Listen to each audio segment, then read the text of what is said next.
everyone, it's Maya from WholesomeYum.com, and today I'm showing you how to make keto avocado brownies. If you're not sure about putting avocado in brownies, I get it, it sounds strange, but hear me out. I promise you will not taste avocado in them. What the avocado does is makes these brownies super rich, the chocolate totally masks the taste, and you get a dose of healthy fats. So these brownies, these are fudgy because I'm firmly in the camp of fudgy brownies, not cakey. They're chocolatey, they're sweet with no aftertaste, and I'm going to show you all the tips and tricks. Let's do this.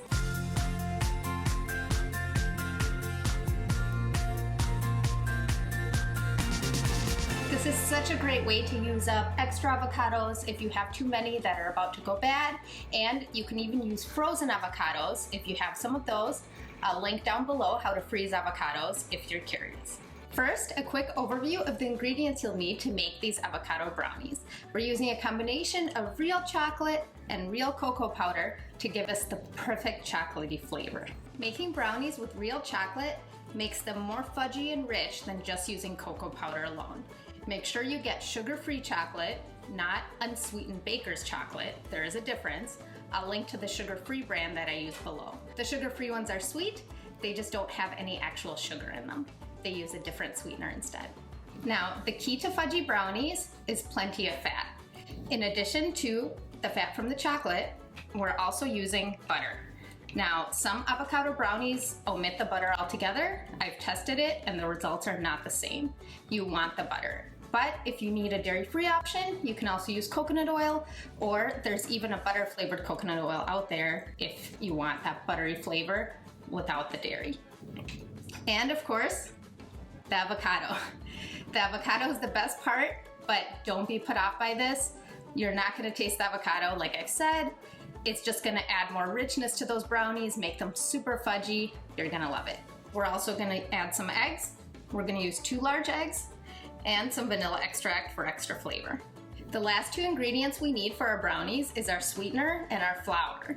Obviously, we're not using sugar or wheat flour in this keto recipe, but instead we're using healthier substitutions. So first, we've got Besti sweetener. If you haven't tried this sweetener yet, you have to. Not only does it taste just like sugar, it also bakes like sugar, dissolves like sugar, browns like sugar. You're gonna absolutely love it. It's particularly useful in this brownie recipe because there's no gritty texture in your brownies. It's really fine. It's gonna dissolve really well. It's gonna make your brownies really fudgy. I've used other sweeteners in the past and it's just not the same. Try it out and see for yourself. Finally, we have the almond flour. Wholesome Yum almond flour is what I use in all my baked goods because I need a consistent result. Different brands of almond flour have varying degrees of oil content. Some of them are not blanched or they're not as finely ground. This one is really fine. So again, it's just gonna help with that texture in your brownies. Got everything? Let's make these avocado brownies. We're gonna start with an 8 by 8 inch metal pan. The reason we choose a metal pan is because it heats up more quickly and then heats more evenly. I used to make these in a glass pan and it doesn't work quite as well. A glass pan takes longer to heat up and so you risk overcooking your brownies. To line the pan, we're just gonna arrange the parchment paper over the pan just like this and then cut the corners. Then push down into the pan and you have perfectly lined corners all the way around. Next, we're going to melt the chocolate and butter together. The first step is going to be to set up a double boiler.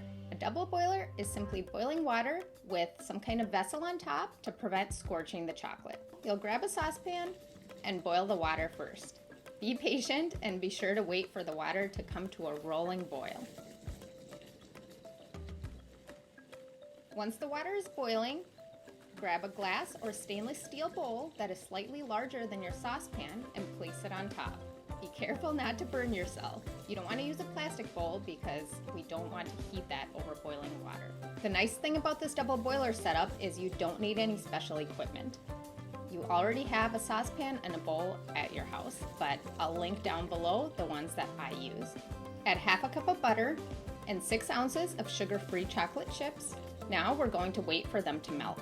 Melting these in a double boiler ensures that the chocolate gets nice and smooth without scorching or burning. It can help to break up the butter with a little spatula, or if you like, you can add it to the bowl already in smaller pieces to help it melt faster. Keep heating until the chocolate is nice and smooth. It should be the consistency of a chocolate syrup. Set the chocolate aside to cool. You'll want to place it on a hot pad, not directly on your counter. While the chocolate is cooling, we'll whisk together our dry ingredients. To a medium bowl, add 3/4 cup of Wholesome Yum almond flour, 1/2 cup of Besti, 1/4 cup of cocoa powder. Grab a whisk and whisk it all together, breaking up any lumps as you go. I like this little whisk because it really helps get all of those lumps. Set the dry ingredients aside. Next, grab your avocado, a must for avocado brownies. Slice the avocado lengthwise, turning it as you go. Squeeze it a bit to release the pit. If it helps, you can also use a knife to pierce the pit and then twist if it doesn't want to come out. Grab your food processor and use a spoon to scoop out the avocado flesh into the food processor. Add 2 large eggs. You can crack them directly into the food processor. And a teaspoon of vanilla extract. Secure the lid and puree until nice and creamy. Watch for little chunks of avocado. We want to get rid of all of those. It can help to scrape the sides with a spatula to make sure you get rid of all the pieces. The mixture will be a nice light green color and really smooth and creamy. Make sure you've gotten rid of all of those avocado chunks. This is super important. We don't want avocado chunks in our brownies. Next, add your melted chocolate to the food processor. Make sure you don't wait too long. We still want it to be liquid, but not so hot that it's going to cook the eggs. Use a spatula to get the chocolate off the sides of the bowl. Place the lid back on the food processor and puree again. You'll notice there will be some green left on the sides, so you're going to want to scrape that off once the main portion is nice and smooth. The nice thing about this step is you can take as long as you need to get the mixture completely smooth, get any green from the avocado hidden. You want it completely mixed and you can't overmix it at this step. There we go, nice and smooth. Finally, add the dry ingredients to the food processor. We're gonna puree again, but this time we're gonna pulse intermittently first to help the mixture mix, and try not to puree for too long because we don't want air bubbles in our brownies. We want our brownies to be dense and fudgy. Look at that brownie batter, isn't it beautiful? We're almost ready to bake. Transfer your brownie batter into the lined baking dish. It'll be a little thick, that's totally normal. Use a spatula to get the batter off the sides of the food processor and to smooth the top. I like to make sure the batter gets into all the corners. That way we have perfect square brownies all around. Bake the brownies for about 20 to 30 minutes at 325 degrees Fahrenheit. The exact time will vary depending on your oven, the exact pan you used, so just keep checking on them. I usually start checking at about 18 minutes and every couple of minutes after that. What you're looking for in the brownies once they're done is the toothpick test, but it's different from the toothpick test with cakes. What you're gonna want is a little bit of batter left on the toothpick, and if you roll it between your fingers, it's gonna form little balls or just kind of smear across your fingers a little bit. You don't want it to be wet, but if you wait for the toothpick to come out completely dry, it's too late and your brownies will be dry as well. So you want that little bit of batter.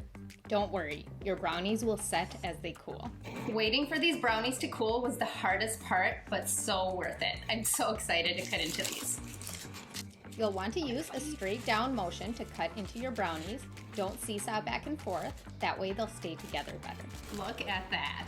These are some of the fudgiest brownies I've ever had. They are so good with a glass of almond or coconut milk. So yum. I hope you'll try these avocado brownies soon, and I hope I convinced you that avocado and brownies is absolutely delicious. If you do make these, leave me a comment, let me know what you think. And snap a photo, post it with #WholesomeYum so that I can see it too. See you next time on Wholesome Yum, where I show you easy, healthy, and keto recipes, all with 10 ingredients or less.